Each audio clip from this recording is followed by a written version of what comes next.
I was excited for my son's parent-teacher conference. I couldn't wait to meet his teachers. Maybe I was more excited than Andrew. He still was adjusting to his classroom and his friends. Andrew started a new school in the South Orange County suburbs. We moved there. It was a master plan community. We moved there from Santa Ana specifically for the schools. Nothing but the best for our kids. I couldn't wait to meet his teachers.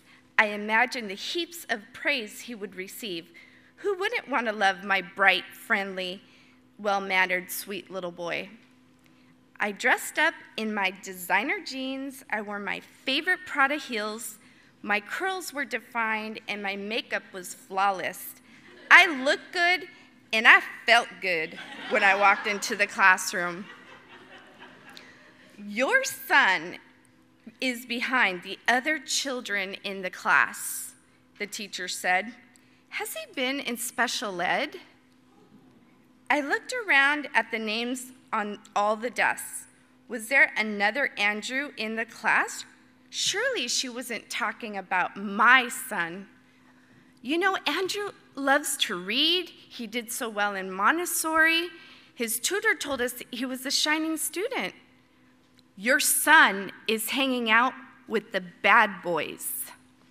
I imagine these mafioso first grade boys trading contraband sandwiches, in the back of the lunchroom. I clenched my hands into two tight fists as the teacher described the hooligans Andrew was associating with. They don't listen. They don't follow directions. In other words, they were being 6-year-old boys. The teacher held up a worksheet. This is your son's work. She pointed to an illegible scrawl. Then she presented another worksheet completed with perfect penmanship. This is the work of other children in the classroom. Volcanic lava boiled in mi estómago. Andrew is very quiet. Do you speak English at home? I was looking at her, but all I can think about was my own first grade teacher. Comprende inglés? My teacher had asked me. Ay, Dios mío. Naturally, the minute I got home from Andrew's conference, I called my mother. She said the same exact thing. Ay, Dios mío. I grew up listening to those words when my brothers and sisters drove my mother crazy or when shit hit the fan.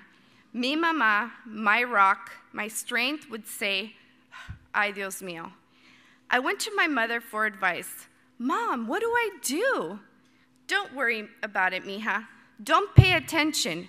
Why do you want to fight? Ignóralo. It was the same advice I'd heard my whole life. She taught me to be proud, but to avoid confrontation. My mind was racing.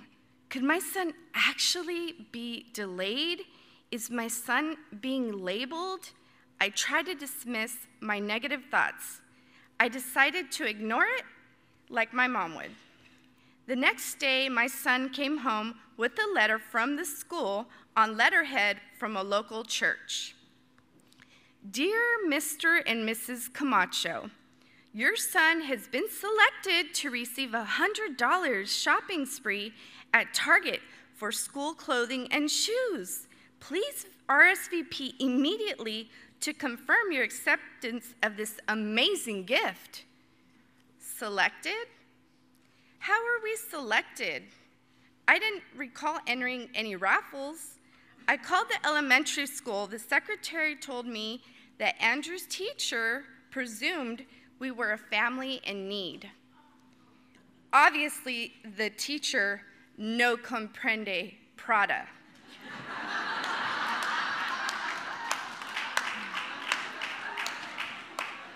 My wardrobe hadn't made an impression. My ethnicity had. It was time to leave. And 2 weeks later, my son was enrolled at a school in another district.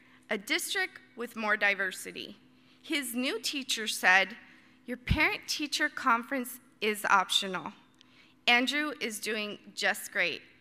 Ay, Dios mío."